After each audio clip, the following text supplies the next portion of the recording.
नमस्कार। सभे पंचन सभन के सब भाई लोगन के, बहन लोगन के, दुनिया के सब भोजपुरी प्रेमी लोगन के, बुद्धिजीवी लोगन के, जनप्रतिनिधि लोगन के, समाज सेवी कलाकार लोगन के हमारा तरफ से राम राम बा, नमस्कार बा, प्रणाम बा।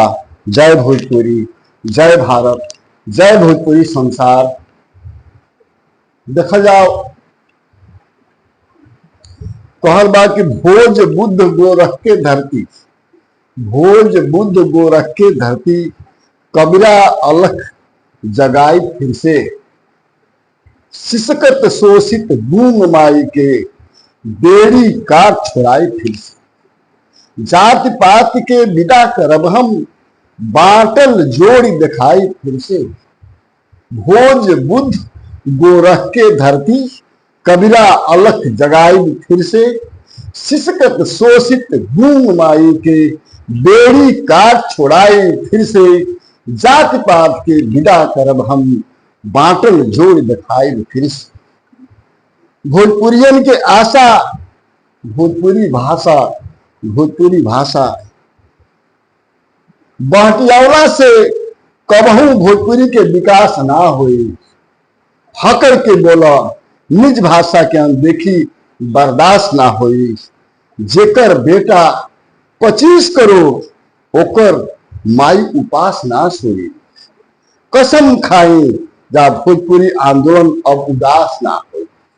महटियावला से कबहू भोजपुरी के विकास ना होई।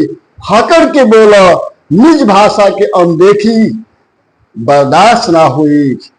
जेकर बेटा 20-25 करोड़ ओकर माई उपास ना सोई। कसम खाई जा भोजपुरी आंदोलन अब उदास ना हुई।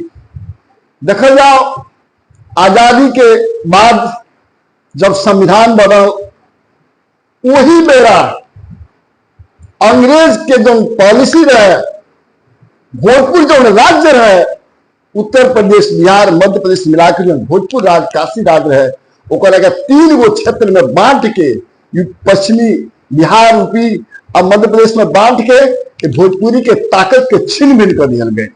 पहला घात भोजपुरी के साथ अंग्रेज कैले और ओकर समर्थन में देश के जनप्रतिनिधि रहता, वो बोल ना पाला, भाषा के लोग बोल ना पाओ, तो वही बड़ा भोजपुरी राज्य के खत्म कर दिया। ओकरा बाद से भाषा के मान्यता, जो साहित्य अकादमी में भोजपुरी के मान्यता, वही बड़ा देश के बुद्धिजीवी लोग, देश के जनप्रतिनिधि लोग, देश के नेता लोग, देश के IAS लाभी लोग ध्यान ना दिया। अब भोजपुरी भाषा के संवैधानिक मान्यता के साहित्य अकादमी में मौका ना मिला। भोजपुरी भाषा के संवैधानिक मान्यता ना मिलने से आज भोजपुरी समाज के युवा वर्ग, कलाकार, साहित्यकार, बेरोजगार सब पीड़ित बढ़े, दुखित बढ़े, उदास बढ़े। और देवरिया से लेके दिल्ली तक, मुंबई से लेके कलकत्ता तक, पटना से लेके काशी तक, गोरखपुर से लेके चंपारण तक प्रगतिशील भोजपुरी समाज और भोजपुरी समाज के विभिन्न संगठन आंदोलन करता रहा बा। भोजपुरी भाषा के संवैधानिक मान्यता के सवाल पर मांग कर रहा बा। लेकिन सरकार, जो तत्कालीन सरकार कांग्रेस है, उस सापनाथ रहे, तो वर्तमान सरकार जो दिया भाजपा, इन नागनाथ दिया। भोजपुरी के मुद्दा पर एगो सापनाथ, एगो नागनाथ, एगो गूंगी दिया, एगो बहिर दिया।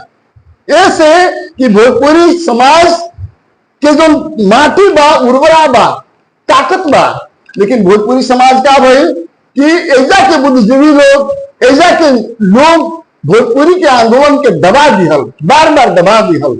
ऐसे ये देश में सरकार के काम वही जगह खड़ा होला जहां जन आंदोलन होला। कहे कि छत्तीसगढ़ आंदोलन भइल, झारखंड आंदोलन भइल, उत्तराखंड आंदोलन भइल। राज्य के मांग पर शिबू सोरेन के तीर कमान जब गरजल, उत्तराखंड के सैनिकन के जब तेवर भइल, तो उत्तराखंड के गठन हो गई, झारखंड के गठन हो गई, लेकिन भोजपुरी राज्य के गठन ना हुए। आज वर्तमान समय में देश बहुत झंझावात के दौर से चल रहा बा। देश बहुत संकट की स्थिति में चल रहा बा। युवा वर्ग, छात्र वर्ग आक्रोशित बा। बिल्कुल एकदम जन आंदोलन गांव-गांव तक तेजी से चल रहा बा और सरकार के कान खड़ा हो गया छात्र के मुद्दा पर। अगर भोजपुरिया लोग खड़ा ना हो तो भोजपुरी भाषा के मान्यता ना मिली। हम अपील करता नहीं पूरा दुनिया के, पूरा संसार में जहां भी भोजपुरी भाषी लोग बा, वो लोग माननीय प्रधानमंत्री, माननीय गृह मंत्री, माननीय रक्षा मंत्री के सोशल मीडिया में हर हफ्ता पोस्ट करें, हर हफ्ता लिखित भोजपुरी भाषा के संवैधानिक मान्यता के सवाल पर अपन बात कहे, लिखित करे, न लिखित कहे, मौखिक कहे, जैसे होके वैसे कहे। हम नैतिक दायित्व में समझ के बाद हम ये कहे कि अगर माई भाषा छोड़ दे, अगर महतारी भाषा चल गई तो माई गुलाम हो गई, हमारे भोजपुरी गुलाम हो जाए, हमारी संस्कृति गुलाम हो गई। और जौना समाज के भाषा गुलाम हो जाला कि समाज गुलाम हो जाला। ऐसे आज भोजपुरी समाज गुलाम बाटे, पीड़ित बा। हे भोजपुरी भाई लोगन, हे भोजपुर के रहे वाला लोगन, हे भोजपुरी माटी के जन्मल मुंबई, दिल्ली, कलकत्ता, मॉरिशस, लंदन में रहे वाले लोगन, जागो, जहे बड़ा तहे जागो, लिख के जागो, पढ़ के जागो, जौलित रहो के तौली में जागो और जाग के सरकार के कान के खड़ा करो। सरकार के काम तबे खड़ा हुई जब जन आंदोलन के रूप हुई। हम अपील करते हैं लोग सबके कि भोजपुरी समाज के मांग कर जाओ, बार बार भाषा के नहीं तो जन आंदोलन की तैयारी कर जाओ। नया जन आंदोलन जब ले जन आंदोलन ना हुई, इसे जंतर मंतर पर चल रहा बा, हम लोग के जंतर मंतर पर जन आंदोलन की तैयारी घोषणा कर जा और सड़क से संसद तक हमन के लगा जा, सड़क से संसद तक आंदोलन के खड़ा कर जा। हर जिला जिला में भोजपुरी भाषा के सम्मान के लेकर के हमन के धरना प्रदर्शन कर जा, आमरण अनशन कर जा, भूख हड़ताल कर जा, सब कुछ अहिंसात्मक तरीका से हमन के मांग कर जा। उसके बाद जो आगे आई जिस समय हुई देखल जाए, लेकिन बलिदान के परंपरा खत्म हो गई बा। समाज में बलिदान के परंपरा समाप्त हो गई बा। वीर कुंवर सिंह के धरती है, बाबा कबीर साहब के धरती है, भिखारी ठाकुर के धरती है, राजेंद्र बाबू के धरती है, मंगल पांडे के धरती है। ये धरती पर सुस्ता गल गया, सुतर गया। मंगल पांडे के याद करी, वीर कुंवर सिंह के याद करी, आप अपना रग रग में जो खून बा ओकरा के जगाई। आप भोजपुरी राज्य के, भोजपुरी भाषा के संवैधानिक मान्यता के सवाल पर जन आंदोलन के रूप देगी और अपना अपना घर से जितना क्षेत्र में सांसद बार हमन के भोजपुरी क्षेत्र में सब सांसदन के दरवाजे पर दस्तक दी, धरना दी, सांसद लोग के धरना दी, सांसद लोग के लिखित आवेदन दी, ज्ञापन दी, पत्रक दी, घेराव करी और सांसद लोग जाकर के सम्मिलित होकर भोजपुरी सांसद 50 वर्ष से ऊपर सांसद बने भोजपुरी क्षेत्र के सब लोग मिल करके लोकसभा में, पार्लियामेंट में भोजपुरी के संविधान के संवैधानिक मान्यता की आवाज उठावे लोग। हम आप लोगों से, रउआ समाज से अपील करता नहीं, बार बार अपील करता नहीं, बार बार निहोरा करता नहीं कि भोजपुरी भाषा के संवैधानिक के लेकर के जन आंदोलन खती अब जागी। और जितना क्षेत्र के सांसद बने अपना अपना क्षेत्र के, अपना गांव में घेरी, दिल्ली जहां आवास में उधर घेरी, ज्ञापन दी, पत्रक दी। और सांसद लोग के पानी नहीं खे है सत्ता के स्वाद में, सत्ता के स्वाद में अंधा हो गए बोलो, निपानी हो गए बोलो सांसद लोग। सांसद लोग पानी तब होता है, देखी तो आंदोलन चल रहा बा कैसे पानी उतरत आते है।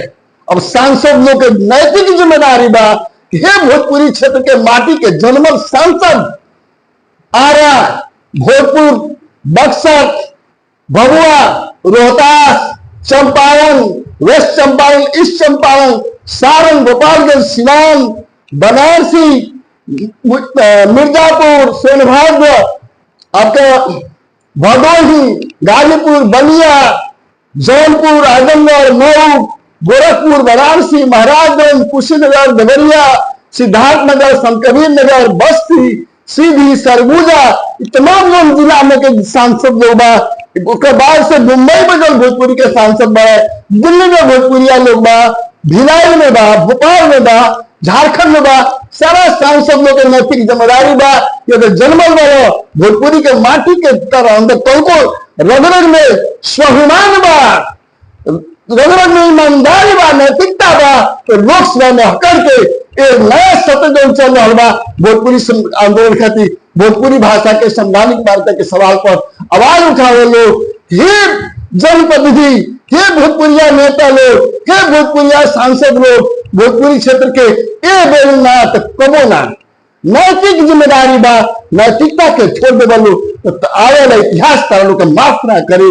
हम फिर अपील करत जब भी भोजपुरी भाषी जहां भी बा वो अपना अपना ज्ञापन में, अपना पत्रक में, अपना सोशल मीडिया में माननीय प्रधानमंत्री, गृह मंत्री, रक्षा मंत्री, राष्ट्रपति महोदय सबके लिख के भोजपुरी भाषा के संवैधानिक मान्यता के हर हफ्ता रोज रोज लिख के भेजलो नहीं हो तो जन आंदोलन एक रास्ता बा।